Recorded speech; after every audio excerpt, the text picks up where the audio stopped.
Cerita kali ini dari Nita, seorang cewek, anak pertama dari 6 saudara. Jadi satu keluarga Nita berarti berapa? 8 orang kan? Bokap nyokapnya Nita anak pertama sama 5 adiknya lagi. Oh, di satu rumah maksudnya? Betul. Oke. Jadi Nita ini tuh tumbuh di satu keluarga yang cukup susah. Sorry ya, miskin. Tapi buat makan tuh satu keluarga ini tercukupi. Nah, permasalahannya muncul pertama kali waktu Nita ini umurnya 17 tahun. Di tahun 2017 pertama kalinya Nita itu bisa ngelihat makhluk halus. Oh. Nah, semenjak saat itu, setiap Nita ke tempat baru, dia tuh pasti ngeliat makhluk halus. Padahal dulunya dia tuh bukan indigo. Dan ini tuh maksudnya tiba-tiba aja, Bi? Tiba-tiba aja, Mui. Nah, kalau dia ngeliat penampakan, itu seluruh badannya tuh pasti merinding. Dan bukan sekedar merinding doang ya, sampai badannya tuh gatel-gatel seluruh badan. Jadi nggak enak banget lah badannya. Bahkan yang sedihnya tuh Nita tuh sampai susah banget punya cowok gitu loh. Jadi dia tuh kalau misalkan ketemu cowok buat PDKT, dia tuh fair buat ngasih tahu kalau dia ya dalam tanda kutip agak aneh lah. Dia bisa ngeliat makhluk halus gitu kan. Ya tapi setelah dikasih tahu kayak gitu, cowok-cowok tuh jadi ninggalin dia. Takut kali ya? Takut. Jadi kayak sehari ketemu cowoknya kabur, 2 kali ngedate gitu, habis itu ya cowoknya nggak mau sama dia gara-gara ngelihat si Nita ini tuh aneh gelagatnya gitu. Nah, di tahun 2010 umurnya Nita tuh sekitar 20-21, Nita ini ketemu cowok namanya Herman. Nah, ternyata untungnya berjalan dengan baik nih. Mereka bareng, pacaran, bahkan lebih dari setahun. Happy dong. Dan mereka berdua tuh pengen seriusin hubungan inilah. Dari Herman tuh mau nikahin Nita. Dan karena udah mau lanjut ke hubungan serius, akhirnya si Herman ini ngehubungin lah teman namanya si Herman. Yang mana Herman juga tahu kalau temannya ini bisa bantu buat dia tuh nyembuhin, dalam tanda kutip nyembuhin Nita. Dan yang benar itu tuh Danu. Oke. Karena dia mau serius nih sama Nita, ya cewek gue disembuhin lah biar nggak usah ngeliat hal-hal yang aneh lagi. Nah, dikasih tau lah ke Danu kondisinya si Nita ini sama Herman gimana. Minta disembuhin lah si calon istrinya ini, si Nita. Oke, Danu coba bantu. Dan kalau dari Danu, dia coba dulu nih pakai cara agama. Jadi kayak pakai cara Islami, diruqyah gitulah si Nitanya ini.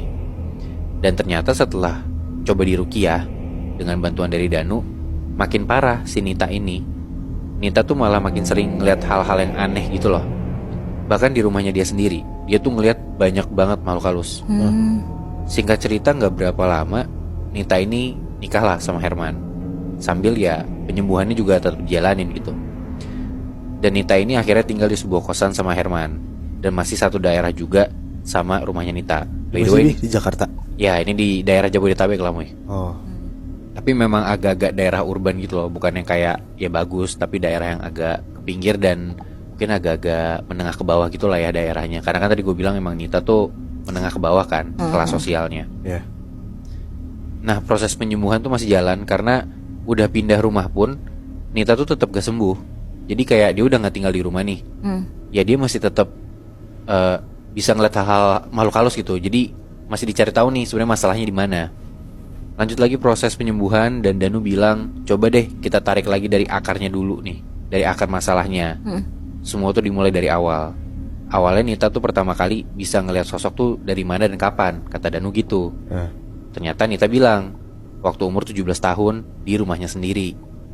Oke, akhirnya dari jawaban itu Danu datang ke rumahnya si Nita ini bareng juga sama Nita dan Herman. Ternyata kondisi rumahnya Nita tuh emang cukup mengenaskan gitu loh. Jadi rumahnya tuh dari luar kelihatannya kecil, tapi begitu lu masuk ke dalam rumahnya, itu tuh aneh banget. Tadi gue bilang kan, keluarganya ini susah. Ya, miskin gitu. Tapi bokapnya Nita ini punya koleksi wayang, ada beberapa. Terus bokapnya itu juga kayak pelihara hewan-hewan aneh gitu loh. Kayak ya kepala rusa mati, terus burung-burung. Padahal kayak dia kan orang susah ya, tapi kenapa pelihara hewan-hewan gitu loh. Dan itu mahal semua kan pasti? Iya. Mahal atau enggak gue gak tahu, Moy. Tapi ya pakai logika aja lah. Maksudnya dia orang miskin kan. Jadi ya ngapain dia pelihara barang-barang yang gak terlalu kebutuhan primer lah. Bukan hal yang urgent gitu. Nah ternyata usut punya usut, Moy. Bokapnya ini tuh gak percaya Islam. Dan bokapnya tuh kejawen. Di saat Danu ke rumahnya Nita ini, emang bokapnya tuh agak-agak gak nerima gitu lah. Kayak ini ngapain sih orang-orang ini datang ke rumah gue. Gak nerima dengan baik lah, merasa keganggu. kelihatan dari raut mukanya gitu. Nah oke, karena udah tahu nih bokapnya itu kejawen, Danu cobalah buat bantu si Nita ini dengan cara kejawen juga. Danu bilang, beberapa bulan ini Nita dan Herman tinggal dulu aja di rumah keluarga Nita, sampai Danu bisa tahu sebenarnya ada apa nih masalahnya. Nah jadi ya akhirnya Nita sama Herman ini ikut tinggal di sana, di rumahnya Nita lagi, ramai-ramai bersama keluarga Nita. Dan Danu juga akan sering datang ke rumah itu buat ngecek. Ternyata semakin parah kondisinya Nita ini. Nita tuh gak cuma ngeliat sosok doang, tapi Nita tuh sampai kesurupan. Tadi gue bilang kan, kalau Nita ini ngeliat makhluk itu badannya merinding dan gatal-gatal. Nah kali ini nih dengan kondisi yang makin parah, badannya Nita tuh sampai mengeras gitu loh. Jadi kayak Nita tuh merinding, terus badannya Nita jadi kaku, tapi posisinya ngerangkak. Kebayang gak lo? Dia udah ngerangkak, badannya kaku, keras. Bahkan saking parahnya ya, ada satu waktu kondisi Nita tuh kayak gitu tuh dalam jangka waktu 24 jam. Jadi badannya ngeras kayak gitu sambil kayak ngerangkak dalam waktu 24 jam. Anjir. Gak berhenti-berhenti. Gila. Dan itu kondisinya tuh Danu lagi di Bali, lagi gak di Jabodetabek.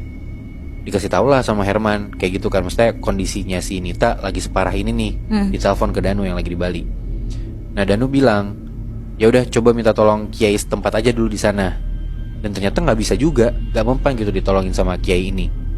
Besokannya Danu langsung buru-buru pulang, balik ke rumahnya lagi, ke ya daerah si Nita dan Herman ini. Dan Danu ini ngebawa satu barang yang dia beli dari Bali. Jadi Danu ini kayak beli dupa yang khusus dia bawain buat Nita. Danu ini asumsi kalau Nita tuh dirasukin sama siluman reptil. Anjing. Nah entah itu ular atau buaya, Danu belum bisa mastiin. Singkat cerita, Danu tuh datang dan dia bawa barangnya itu, si dupa. Lu inget ke Sinat kalau misalkan lu pernah cerita dupa tuh banyak fungsinya? Iya, nggak sih? betul. Nah mungkin yang dipakai sama si Danu ini tuh dupa yang khusus dipakai buat ngurusin masalah kesurupan inilah.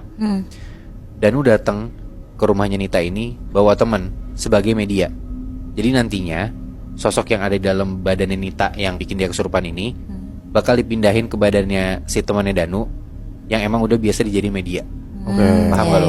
Paham. Nah si media ini, si orang ini cewek, kita sebut aja nama Rike ya. Jadi ada Danu, Rike, Nita sama Hendra itu di dalam kamarnya si Nita. Oke. Nah dupa dibakar, pakai kemenyan juga. Dan si Rike ini kayak megangin kepalanya Nita gitu loh. Dibikin kayak makhluk yang ada di dalam badannya si Nita ini pindah ke Rike sebagai media.